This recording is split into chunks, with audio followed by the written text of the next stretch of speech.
2, 1. This podcast is brought to you by Galveston Express, your link between Galveston and the Houston airports. For more information and to book a ride, please visit galvestonexpress.com. Also brought to you by Undercurrent Athletics and Hard Knocks Gym, both located at the corner of 52nd Street and Broadway. For advertising info and inquiries, please contact Galveston Island Podcast at gmail.com. Am I starting? Yeah. Well, hello, folks. We are back again. I'm Ben, along with my partner Alex over there, and we have a special guest. Alex, do you want to introduce him? This is my buddy Paul. He's been on the first 2 podcasts. We talked about him. He's a good fisherman. He's one of the leaders of the Lone Star Kayak Series this year. So go ahead, Paul. Introduce yourself. Hey guys, thanks for having me out. My name's Paul. I'm a big kayak fisherman, live on the island. Known Alex for too long, going on like 3 or 4 years now. He brought me on. He wants my kayak fishing expertise. I might give him a few tips, secrets, who knows. Okay, so first we want to start off with the weather. It was a hard-fought battle with Tropical Storm Cindy, but we will rebuild. We all survived, thank goodness. It ravaged our coastline. For anyone who doesn't know, nothing happened. It rained one day, and it was sunny. It's sunny out today. It's pretty sad. I was expecting the Strand to be flooded. I was expecting a lot more rain. Well, I guess it's good. Gas prices spiked, and grocery stores sold out of water bottles, and I think it rained 2 inches. Was that supposed to make for good fishing or not? They say a hurricane stirs up the fishing pretty good. In this case, tropical storm. We'll find out this weekend. So tell us about the Lone Star Kayak Series. Man, Lone Star Kayak Series is my baby. I've been fishing for three years now. It's 4 events. April, June, August, October. 2 redfish tournament, heaviest redfish. There's side pots for 21 inch, and which is called blackjack, and most spots. It's a pretty competitive tournament. There's a lot of kayak fishing is a pretty big deal now. It's a really saturated industry. It's really blown up in the past few years. So you compete. You get a score from each tournament. 100 points for first, 99 points for second. There, et cetera, and so on. And at the end of the year, after all 4 events, those points are tallied together for a combined total, and the highest score wins Angler of the Year. So there's an incentive to win each tournament, as well as continue to fish these tournaments and place high, in hopes of winning the grand prize and the bragging rights of Angler of the Year. What is the grand prize? Yeah, what's the grand prize? I'm gonna get down to it. This year you get an extra $1,000, I think, and you get a brand new Viking kayak. You get a Werner carbon fiber paddle, which weighs next to nothing.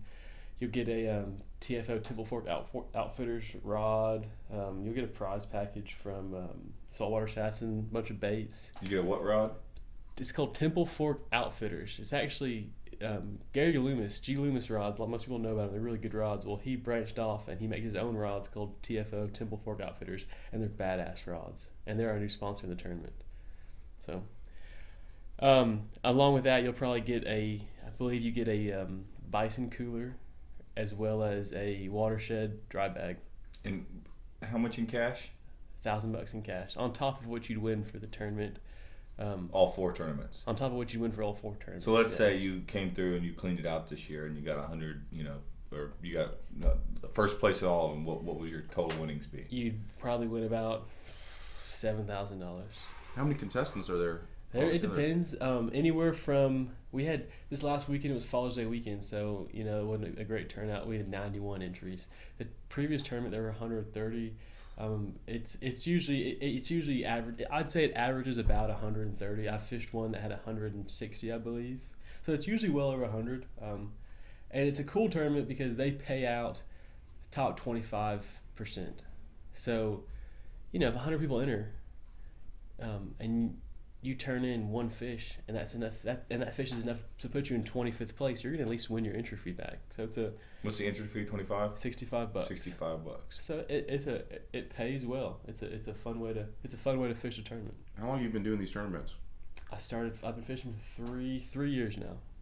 Just hardcore fishing, or you've been fishing, like you've been fishing the tournaments for 3 years. How long have you been fishing total? I've been fishing my entire life. I started kayak fishing before this kayak fishing craze came about. Me and my dad bought kayaks before I could even drive. I think I was 13. And we'd come down and we'd fish Virginia Point right there by the causeway and catch a few flounder and just kind of dick around. And then as soon as I turned 16, me and my buddy Elliot would be down here every single weekend with our kayaks. So I've been kayak fishing, for what's that, 13, 14 years now. Before the craze started, huh? Before you could even buy a kayak with a rod holder on it, yeah. Way Really? before the craze. Oh, yeah. Wow. What kind of kayak do you use? I've got a couple. He's got like 4 of them. Oh, you're a hoarder, huh? I'm a kayak hoarder. I've got a I'm actually on the Vibe Kayaks Pro team, so I've got a Vibe Sea Ghost, which is it's a pretty badass kayak for the price. My buddy Chris sells them. He's a dealer for RBF kayaks, and I've got a Ocean Kayak Trident 15, which I paddle usually on tournament days because it's long and fast and it'll get you where you need to go in a hurry. Is that the blue one? That's the big blue one. I like that one a lot. It's a beast. I like that one a lot. Yeah. We did. There was one day where we went out and the water was clear. It was like the water was clear for at least a week, and we were going out and like it was like 14 feet down in this kayak, and you could see the bottom of the water, and it was like the clearest I've ever seen. In the Gulf? Like out by the 3rd, 4th sandbar, you could see all the way down, and you can see the little ripples of sand and I got to use that kayak. It was really fun. I didn't know that was possible out here. It's Galveston's got a bad rep, but if we get favorable winds, a nice southeast wind. Why do you think it's a bad rep? Do you think it's because of the inexperienced fishermen out here just? I think people are just taking what they shouldn't, or do you think it's just dirty and just Galveston needs a better reputation? People have this idea that Galveston's dirty. Galveston's not dirty. Galveston's just old. Galveston's been beat up by hurricanes. It's an island, on the Gulf Coast. It's just old. I mean, and we have a silty bottom compared to as you get further east, further west on the coast. It's there's been some days where the water looked like chocolate milk, and I've caught a limit of trout. You never know. If the fish are there, they're there. I mean, you can pick the days when they should be there, but they're not always going to be there. But sometimes they're there in nasty water. I think people have this persona about Galveston. It's dirty. It's not dirty. It's just a different part of the Gulf Coast.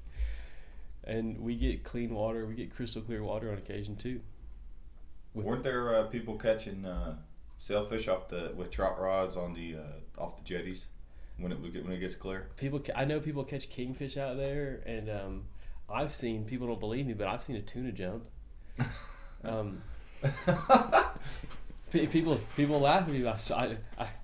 I know exactly what I saw. You've caught a kingfish in the surf. Yeah, I caught a kingfish off the 2nd sandbar. Yeah. It was kind of incredible. When the water cleans up, it does clean up, and everything comes in. For instance, we have mangrove snapper in West Bay now. Mangrove snapper didn't, 20 years ago, we didn't used to have snapper in West Bay. Now you can go out and fill a cooler with mangrove snapper. No, why is that? Is that because of the Texas Parks and Wildlife or the Coastal Conservation Yeah, Association? CCA. Well, that all that benefits our fisheries, but it has to do with proper conservation and just water temperature. Water temperature has risen a little bit in years. That kind of brings them up. Do you think we'll see a arrival of snook in Galveston, or do you think that's too far? No. See, snook is essentially like you hear about Texas Slam. Yeah, I just think it's really weird how like in South Texas, that's where snook are, and then only you get this huge gap from kind of I guess Matagorda all the way to Florida, and then there's no snook in between. It seems like it, but they're making a slight comeback. I've got a buddy who's caught 2 this year already. Back in Where? Down in Freeport, back in the marsh. Yeah, and he caught quite a few last year. What were you saying about the Texas Slam? Yeah. I mean, in Texas, a Texas Slam is described as a snook, a redfish, and a trout. But we've adopted the flounder to take place of the snook just because we catch flounder. We don't really catch snook here. But by definition, a Texas Slam is a snook, a trout, and a redfish. So the snook will make a comeback. We'll never have a great snook fishery here. But yeah, no, the numbers will keep growing with proper conservation and these warming water temperatures. Do you know why the northern coast of the Texas Gulf coastline, the limit is 10 with trout, and then south, I believe the limit's 5? Yeah, that limit's going to catch up to us pretty soon. Why, is that just because of not as good conservation down there, or people overfishing, or? You know, I don't have the answer to that. I could speculate and say the numbers that they probably went out and did a study and saw the numbers were down a little bit. So like, we're going to cut down on these numbers, or possibly that area held a large number of really large spawning fish, and they're like, well, we want to cut down on the numbers here because we don't want as many of these large spawning fish being taken out of the population. So bigger fish, healthier population. Yeah, and because and them cutting down on those limits, within 2 years I've seen a massive change. If you follow these accounts out of Matagorda, follow them on Instagram, on Facebook. These guys running Gun Adventures, they fish out of Matagorda, and man, they slay the trout, and they catch big trout regularly. In those South Texas areas. Well, in Matagorda, just south of us, and Matagorda has always had a great fishery. It's always more or less been known for redfish, but in the past few years, the trout fishing has it is blown up out there, and I think a lot of that has to do with the conservation efforts and then adjusting the limit from 10 to 5. You just did a podcast with CCA, didn't you? I sure did. Did you like that? Yeah, that was cool. What's the lady's name that does that podcast over there? It's not a lady. His name is Shane Bonnet. Oh, I'm he's a cool guy. He's catching heat for that. The long hair? No, he didn't have long hair. Who was that on the picture that you had on Instagram? That was Drew. No, there was a lady. There's an old lady. Oh, we were at Kitty's Purple Cow in Surfside, Texas. If you don't know about it, you need to go there. That's on Blue Water Highway, right? It's on Blue Water Highway. It's a little purple burger shack. It's been there forever. It's a landmark in Surfside. If you fish out there, you know about it. Okay, so tell me about the guy who does the podcast over there. Shane Bonnet. He's the coastal he's the advocacy director for CCA, and he's got the Coastal Advocacy podcast sponsored by CCA. He works for CCA. He's a cool guy. He used to work for Texas Parks and Wildlife. He used to manage the hatchery down in Freeport. He's been around this his entire life. He's very knowledgeable about it, and he really loves it. He was pretty active in the recent change about getting the red snapper season adjusted. I don't know if you know about that. They reopened red snapper season this year. Really? Yeah. About time. Isn't that amazing? 3-day season, and they reopened it because it got so much backlash and so much grief because they give us a 3-day season and they just keep giving more and more to these commercial What's guys. the limit? The limit's 2. 2. It's been 2 for a while. I remember going out, and I don't know if this was breaking any laws, but it's sometimes we was the day in 2014 when the seaweed was real bad, and we went out and we started just doing dead drops with piggy perch, and we were catching scamp, a bunch of scamp, and we caught a red snapper, and then all the fishermen were like really pissed off, and they really didn't like catching snapper because it was to only get a 3-day season, and the restrictions on it were ridiculous. And Are those game wardens out there making sure everybody's following those rules? No, and you know what? The game wardens aren't out there because outside of, I think it's 5 miles, or maybe it's 10. I'm not sure. I should know that. It's federal water. So, but inside of state water, snapper season is year round. Inside of Texas state water, snapper season is year round, and you can keep 5. What's the limit offshore? Offshore, it's federal waters is 2. So what happened because all of this like limiting our snapper season nonsense. Because the populations are down, which is the dumbest thing I've ever heard. You go out there and you drop down, you cannot help but catch a red snapper. Yeah, that's what I was trying to get. It's at. like throwing a piece of dead shrimp off a boat ramp where there's a fillet table. You're gonna catch a gaff top within a second. But so people would go offshore, catch these snapper, and run back into state waters and say, "No, I caught them within 10 miles," and it wasn't. These directors in Texas were basically like saying like, go for it, like do it, stick it to the government for laying a 3-day season on us, go catch some snapper and come back in state water. We're not gonna mess with you. And I think it's kind of been an unwritten code. Because it's responsive. It's not irresponsible fishing that they're doing. No, it's not. Because the population's healthy. The population is incredibly healthy. Incredibly healthy. So why are they sticking y'all with the 3-day season? I think a lot of it has to do with lobbying for like these commercial guys, because this quota is worth so much money to these commercial guys, But isn't there also an issue with the guys who are doing commercial fishing and they're not getting the proper permits or they're overfishing? That could be part of the issue. I heard I can't remember the exact tonnage that I heard a bust in Freeport they got, but it was an extremely big bust, and this was last year. I remember seeing that, and I don't think that's always poaching is always gonna happen, but I don't think that's as common, and that's really the reason. I think it's a very political thing, as well as these scientists go out there and they get this data, and this data is delayed by 4 or 5 years. So when they get the results of these studies, they do the research. And it 4 or takes 5 years. It takes 4 or 5 years to write a paper, publish, and put it out there. And by that time, populations have changed. Absolutely. And they don't leave it in the hands of conservationists. Us fishermen. To report it. No matter. Is Texas Parks and Wildlife doing a better job of listening to the hunter, listening to the? Yes, and I post. I don't share much stuff on Facebook, but I shared something that Shane Bonnet, the advocacy director, shared, and it was Texas Parks and Wildlife dropping in a bunch of artificial reefs right on the edge of the federal and state water line. Oh, nice. Just as a good way of saying, like, come on, snapper, come into state water so we can catch you. Are they moving in? Oh yeah, people are catching more and more in state waters, and this summer ought to be a great year for state water fishing because it's warmed up so quickly. It's warmed up. We're like the water temperature is about a month ahead of schedule right now. The trout fishing turned on a month ahead of schedule. Usually, now it's the time it's starting to turn on. Usually doesn't turn on until Mother's Day weekend is kind of the the start of trout fishing the surf, but it turned on middle of April, a month ahead of schedule. The water was in the 70s early April, which is pretty unheard of. So the fishing ought to be absolutely outstanding this year, inshore and outshore. So it's mostly water temperature that has to do with the trout going out into the surf. Oh, absolutely, 100%. Okay, so before we move on into any further discussion and conversation, while we're trying to do our own social media presence on Instagram, Facebook, and we're working out kinks and all that good stuff on the website, you started a company on Instagram, didn't you? Gulf Coast Outdoors. Gulf Coast Outdoors. Can you tell us a little more about that? Man, I can try. Gulf Coast Outdoors started it. We were studying finals a year ago.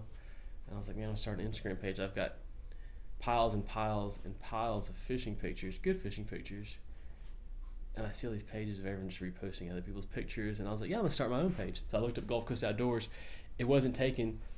Talked to Alex about it. He's like, dude, yeah, that's us. So I locked it down, and it's grown very quickly. I've put a bit of time into it, but we're up to 17,000 followers in just a little over a year right now. That's impressive. So it is, yeah. Thank you. So it's a page showcasing what I do, what my friends do. We've got some apparel coming eventually. We're just kind of seeing where it goes right now. We'll put that on our website too. Do it. Go ahead, please. I'm gonna put this on the on all the pages as well. Right on. So you do hunting as well, don't you? Man, I'm a big bow hunter. What's the biggest thing you've taken with the bow? I shot an 18 point 3 years ago. Free range, like low fence, not a high fence, protein fed 18. This was a Brazos River buck. Culled him in with a grunt. They rut really early down there. This was in October, very beginning of October, right at the beginning of bow season.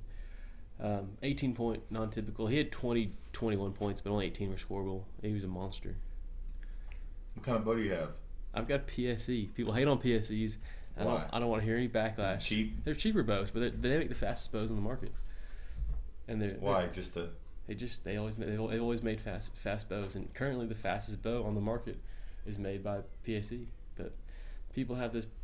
There's a status thing in the bow hunting industry. Gotta have Hoyt. You gotta have a Hoyt. Well, Hoyt. I love Hoyts, but more in particular Matthews. You gotta have a Matthews. Well, Matthews are like they're the most, they're the high dollar bows, but they don't have the speed that Hoyts or PSEs have. But it's a Matthews. I've got a Matthews. It's like having a Benelli shotgun. I have a Benelli, so it's I have a Benelli shotgun, and you can use an old Remington 870 and go out there and do just as much damage, but yeah, it's very comparable to that. It's a status thing. What's the price tag on one of those Matthews? They get expensive, don't they? Hell, yeah, they do. Got over $1,000. Jeez. damn. Yeah. And that's not even, and that's base, right? They don't put any. And that's bare bow over $1,000. Yeah. Oh yeah. That's without a That's not sight. That's without a including sights. stabilizer. Oh man. It's without a rest. You're gonna drop 100. So what does that stabilizer do? Well, Kind of keeps weight in the front end of It's it. counterbalance, 'cause How much weight's in that front end? It depends. I want to. Actually, that's a good question. I don't know how heavy my stabilizer is. But I like a longer. What do you draw stabilizer. back at? I think I'm at like 73 right now. It's cranked down a little over where it's supposed to be. You do a lot of practicing? Not as much as I should. The back. Don't you have you have a tree in your backyard where you would shoot off the tree, right? Yeah, I used to have a tree stand in my backyard, but You had a tree stand in your backyard? yeah, on a palm tree. Yes. On a palm tree, and Trying to catch some beachgoers. so it was cool. Girls liked it. They're like, "Is that a tree stand in your backyard?" You're like, "Yep." You want to get up in there? Is there a lot of tree stand hunting in Texas? Yeah. What's don't new? see Yeah. near as What's many. new with the public land issue in Texas? Are the public lands worth hunting, or What public land? is that's a good? Texas is 98% private. Really? privately owned, and the public land that is huntable It's is just shot out. I mean, because everyone's there. yeah, there's stories. I have one buddy. He's a rider actually. You can't rifle hunt out in public land, can you? So you can rifle hunt, but you can't use a scope. You can't use any scopes on your rifles. So iron sight. Iron sights. No scopes at all. No scopes So and you no, can take a 30-30 out there. you take a 30-30, absolutely. And no scopes and no buckshot. Which is, I understand why, but it's like buckshot's meant for bucks, deer. But yeah, no, you can use bows, you can use crossbows. I You don't can use crossbow. I've heard crossbows. They used to be outlawed for hunting, and now I guess they're becoming more and more acceptable. Crossbows are considered a bow and arrow. You can use them during bow season, which I don't endorse whatsoever. I think there should be special reasons for you to use a crossbow and it be eligible to be used during bow season. It's essentially a short range rifle. You have a scope on it, for God's sakes, and you pull the trigger. But yes, crossbows are allowed, and they are a legal means of taking game during bow season. You don't have a crossbow, do you? Absolutely not. No, I do not. I do You're not. letting them have it, Paul. I'll get one if like physical requirements call for me to get one. Like I couldn't pull a bow back, but as long as I can pull a bow back, I'm gonna bow hunt, not crossbow hunt. Sorry, you're gonna get me all heated up talking about crossbows. Is bow hunting that much harder than hunting with a rifle? If you practice, it's not. I wouldn't say it's harder, but it takes a lot more time. Because you have to have this animal within a certain range, and as an animal comes in closer to you, the elements get more and more against you. Your sitting has to be under control. The wind has to be proper, and your movements have to be really fluid. So yeah, it's harder. But I think more importantly, it takes more time. You have to have more time on your hands to be a successful bow hunter, I believe. You hunt from a blind? I hunt in a tree stand. Do you bring your own tree stand out there, or Oh yeah, hang my own tree stands. is that difficult? No, hanging tree stands isn't hard. I don't. If you have a ladder out there, it's a lot easier. But it's not difficult. You can do it with some rope. I got screw in pegs, and I'd screw a peg in, step up, screw another peg in, step up, and You're up there. yeah, you don't want to. You could fall off, but if you're able-bodied, it's not too difficult now. Do you ever do any turkey hunting? I've actually never shot a turkey. Oh, you're Ben- missing out, Paul. Ben's a big turkey hunter. I love Really? I love turkey hunting. That's my He's thing. from North Carolina. He said that's one of the biggest. But the crazy thing, in North Carolina, you can't use a rifle to hunt a turkey. It's got to be a shotgun. Just shotgun, huh? Yeah. So that's why I found it hard to believe you could use rifles down here. You can take Can them you a long way use- away. You can shoot You- whatever can you you- want down here. Really? Pretty much, yeah. I have buddies who Have you taken a sandhill crane yet? No. No, you Didn't- want to, don't you? We laid up for sandhill cranes this year, and they've been coming down on this one piece of pasture. We laid up for him, and we laid in one spot where they'd been, and then all of a sudden we were facing the wrong direction. They landed. They were about to land right behind us. All of a sudden we just heard, and we turned around, and right behind us there's about 30 sandhills about to land 20 yards behind us, and they have great eyesight. Sandhills have amazing eyesight, as most birds do. And we turn around. And they're like, pull up. It was just too late, and so we hunted them. I think I hunted them 4 days in a row after that, and they wouldn't come near as close as they did the one day. They wouldn't come back. They're smart birds. They're really smart birds. So took some shots at them, but did not shoot any sandhills. Wait, where was this at? This was at the ranch down the west end. There's a big old piece of property on the west end of Galveston I got access to. It's in between Sea Isle and Jamaica Beach. Yeah. So we always see that you're always out there kayak fishing and posting on your Gulf Coast Outdoors page. So take us through a morning that when Paul goes fishing, that when he takes the kayak or the boat out, just hit us. Okay, I can do that. Get up. What time are you getting up? It depends, man. If I'm going to fish surf, I'm probably getting up like 4 in the morning. It's probably about 4:30 in the morning. I like to get up early. I like to have time. I don't like to be rushed. I like to drink coffee, build a turd. Get up, make some coffee, make some oatmeal, get in the car, head out, drink a cup of coffee or two, get out there. By that time the coffee's set in, and then it's time to go off into the bushes for a little bit and do my morning deed. I can't tell you how many times I've had to go to the restroom on the beach or out in the marsh. That's a big part of it, very big part of it. Because once you get a kayak, what do you get to do, So that's a big part of it. And get in the water. I like to get in the water nice and early, like at least an hour before sunrise, ideally. Because there's 5 o'clock. 5 o'clock, So the whole hour you're kind of prepping and ready to getting out there. It takes about 30 minutes to get down there, right? Yeah, well, yeah. It depends how fast you drive, but yeah, it takes about 30 minutes. Driving at 4 o'clock in the morning. And get out early because there's a really good bite, right before sunrise, obviously. And you want to be in my spot that I plan on fishing that day by sunrise. I feel too many people get in the water at sunrise and they're in the spot they like to be in, and they probably missed a really good window. Some of the best windows are right when the sun's peeking up. Yeah, ideally, because a sunrise, a sunset, a moonrise, a moonset, it throws off some kind of equilibrium on the earth, and it triggers a feeding instinct. They call it a feeding time for fish. So you want to gauge your fishing around obviously sunrise, sunset, but even more so if you can add in a moon phase into that. Full moon, a new moon, which is when there's no moon and it rises and sets with the sun. A full moon rises when the sun sets, and it sets when the sun rises. So there's kind of double influence on the bites then. That's when it's really on. That's when the fishing. If you've ever had a really great morning, and you're like, why was it so good? Go back and check a moon phase, and I guarantee you were probably fishing around a moon phase. Or if you've ever had a really good bite in the middle of the day, it's a moon phase. There's probably a moon up or a moon down, which is when the moon is directly above the earth or directly below the earth, and that as well triggers a pretty serious feeding time. You think it's something magnetic? I guess so. Something magnetic. It just throws something off, and it just makes them feed.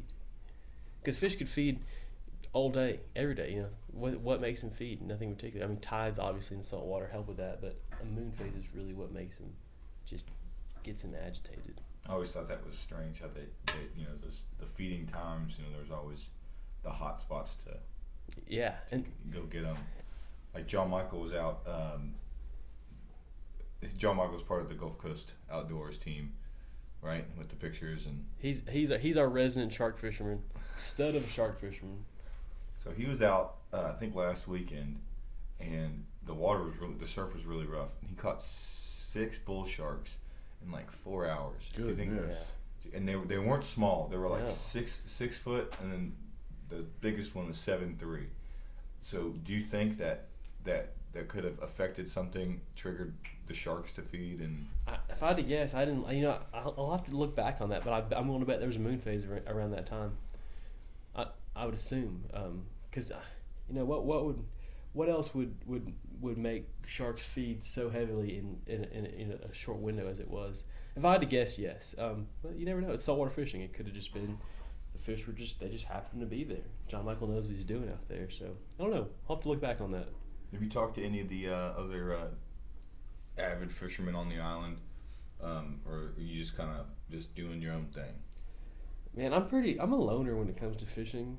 I'm a big loner I like fishing by myself for the most part. I don't like It's a stress relief thing. that. I don't know. I don't like necessarily like holding conversations when I'm out fishing all the time. I like to talk to myself, figure things out.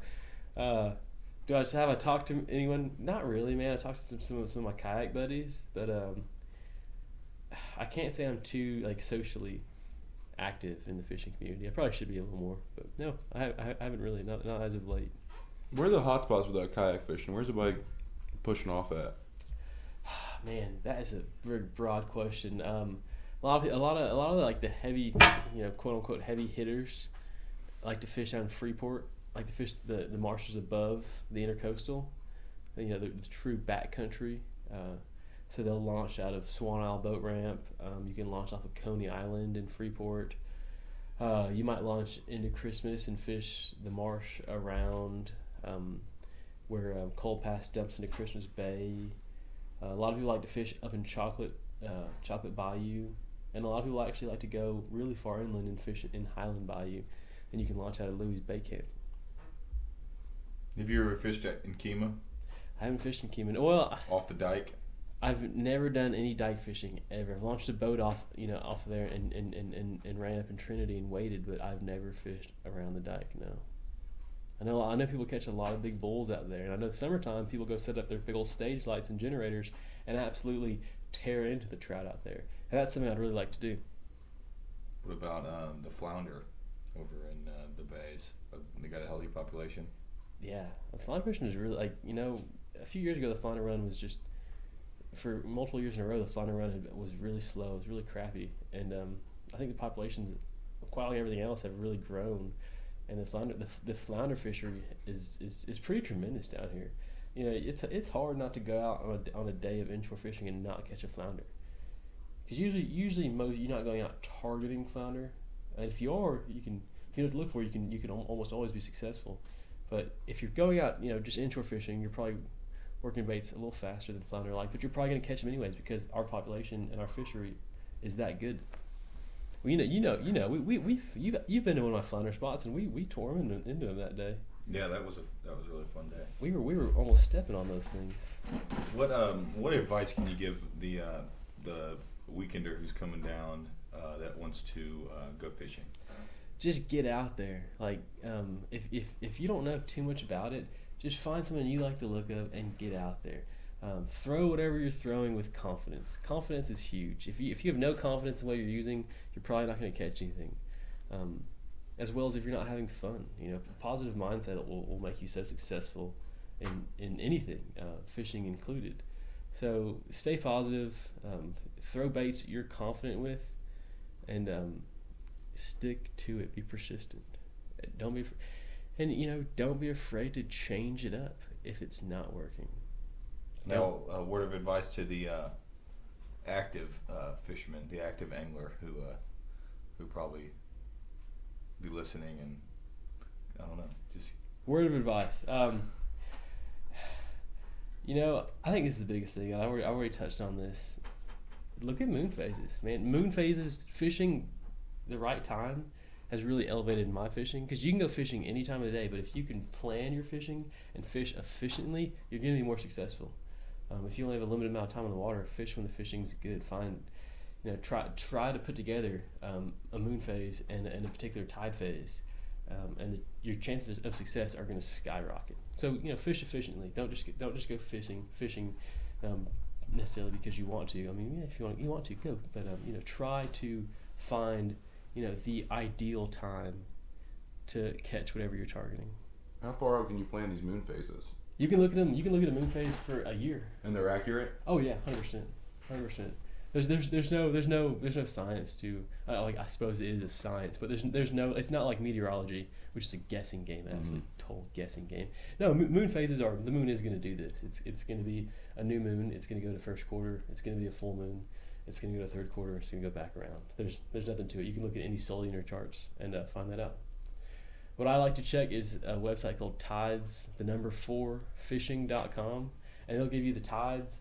It'll give you the moon phases, and it'll give you the influence on the bite. Like it'll have a 3-star rating. 3 stars is like heavy feed Get out time. there. Yeah. Don't just tell the lady at home, hey, sorry, I'm going fishing. Exactly. Like make an excuse. Get in a fight with your girl, whatever you got to do, break up for the weekend, whatever you got to do, get out there.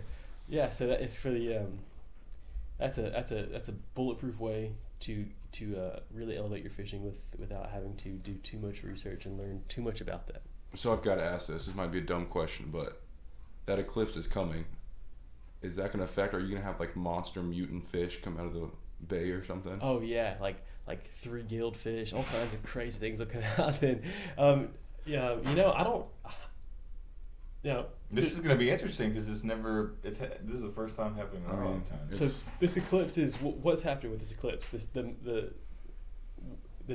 moon's eclipsing the sun, or yes, the moon's going to come in front of the sun. It's not going to be a full eclipse in Texas, but it's going to be partial. At least half of the sun's going to be covered up, I think. Yeah. I imagine that will have some serious impact on the fishing. And if you check that website, I'm sure it'll have the times laid out when the fishing will be really good around that. You're going to South Carolina, right, Ben? Yeah, it's going to be a total eclipse up there. It's going to be. I just want to see that. I really want to see that too.